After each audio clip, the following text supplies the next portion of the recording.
about one of the most important tools you can keep in your hobby room, and it's a vise. A lot of folks have the standard tabletop vise, which is nice, but when you need to do different angles and everything, this doesn't offer a whole lot of versatility. So talking about the multi-angle vices, one that I bought about 4 months ago on Amazon was the tabletop swivel vise. It was about $25. It has some nice features. The fact that you can use it at multiple angles works really well. Some of the downfalls, it feels kind of cheap. You can see that the clamp isn't very thick. To get it to go vertical, it kind of goes off to the side instead of the front. I'll talk about that here in a minute. The rubberized pieces cracked. That's from having a bev block in it.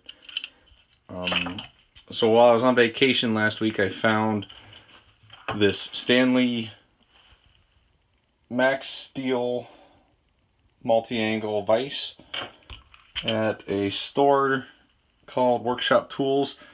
They had it for about 30 bucks, I think. You can find it on Amazon for 48, so I was pretty excited when I saw it that cheap. It's pretty heavily built. It's got a nice cast base. You can see the difference between this one and this one just in the jaws, the depth from there to the screw. It doesn't look like it's a lot more, but it makes quite a bit of difference if you're using a bev block. What I normally use it for, I've used the tabletop swivel vise, like I said, for about 4 months now, doing a couple AR builds, cleaning, the usual maintenance and everything, and it's nice to be able to adjust the angles. I've had to take it apart a couple times to tighten down some of the screws in it. This main one down here came loose, so it sat there and shake, which made it real difficult when trying to mount a scope. The swivel is nice when you're doing that because you can kind of get everything level and then to get your scope level. I don't foresee that being an issue with the Stanley. Again, it seems very well made. So we go ahead and mount it on here. One of the things that I wish was a little bit different, I wish these were a little bit longer to offer a little bit more leverage. They do a good job, but maybe just a little bit longer, just to give it that little bit of extra turn. You can adjust right here all the different angles. It was kind of stiff at first, and then once I got using it, it loosened right up. Again, one of the big advantages I like over on the Stanley over this one is, in order to get this one to go vertical, you had to kind of turn it. You lose a lot of your stability there, and I know it's not tight, but still you lose a lot of your stability with the Stanley. All it is right there, and you're vertical. Like I said, I've been using Magpul bev block for a number of different things.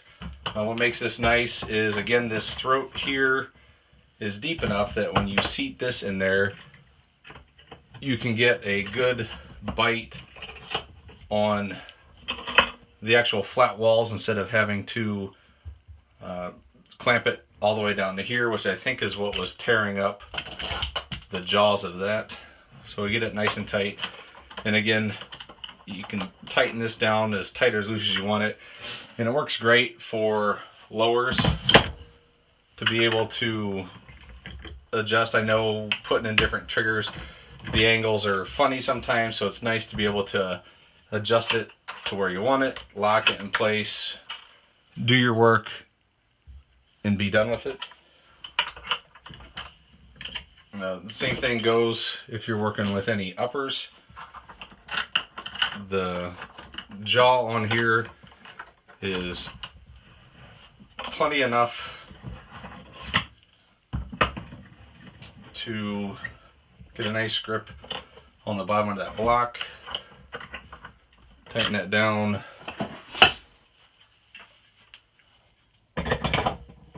And again, works real well when you're installing the port door or the forward assist.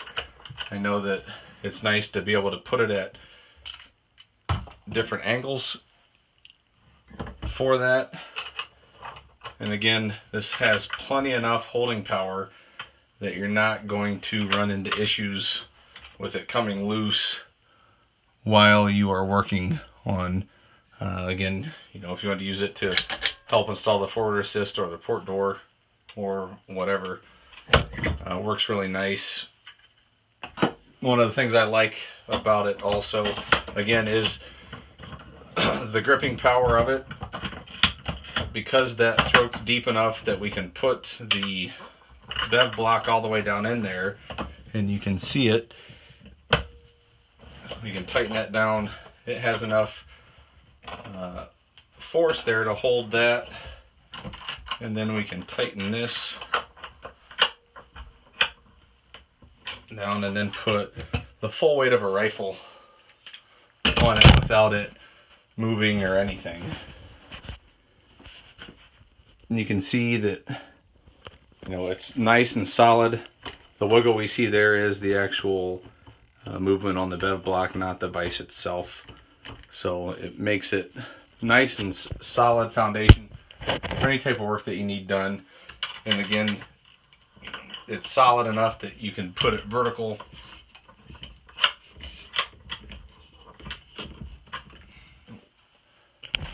without worrying about it slipping or anything else while you're working on it.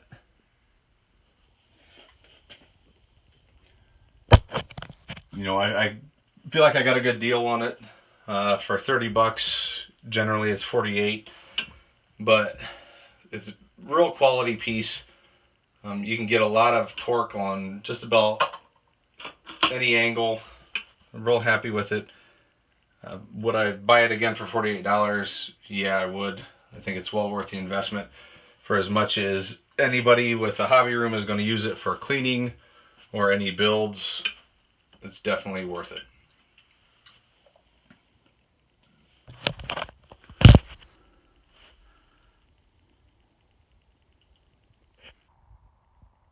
Today I want to talk a little bit about one of the most important tools you can keep in your hobby room, and it's a vise. A lot of folks have the standard tabletop vise, which is nice, but when you need to do different angles and everything, this doesn't offer a whole lot of versatility. So talking about the multi-angle vices, one that I bought about 4 months ago on Amazon was the tabletop swivel vise. It was about $25. Has some nice features. The fact that you can use it at multiple angles works really well. Some of the downfalls, it feels kind of cheap.